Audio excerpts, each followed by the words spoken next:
Thanks so much for joining us tonight. I'm Justin Kolar. Soon people in Mount Pleasant will be able to bike all the way from Erkman Drive to the Ravenel Bridge in a dedicated bike lane. Nick Reagan has more on a project that's taken nearly a decade to get the wheels rolling. It's a relatively simple project, redesigned 1,200 feet over the Shem Creek Bridge to connect bike lanes in Mount Pleasant that take you all the way to Charleston.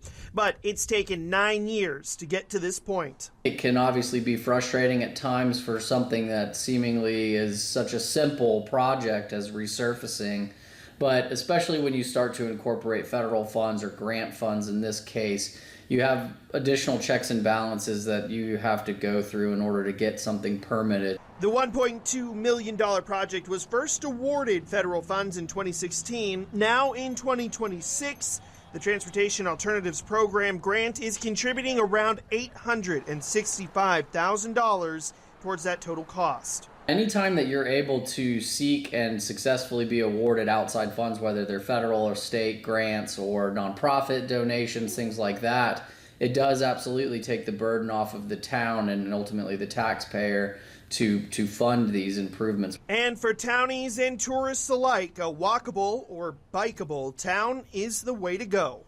I think it's important to get out, not just walk, bike, do anything physical really. Them having their own lane to be able to kind of like do their own thing instead of having to go on roads or, have to ride on a sidewalk the whole time. It's much better, yeah. The project was expected to be completed in mid-July. However, last-minute changes to the overhead street lighting design has pushed the completion date back to next month.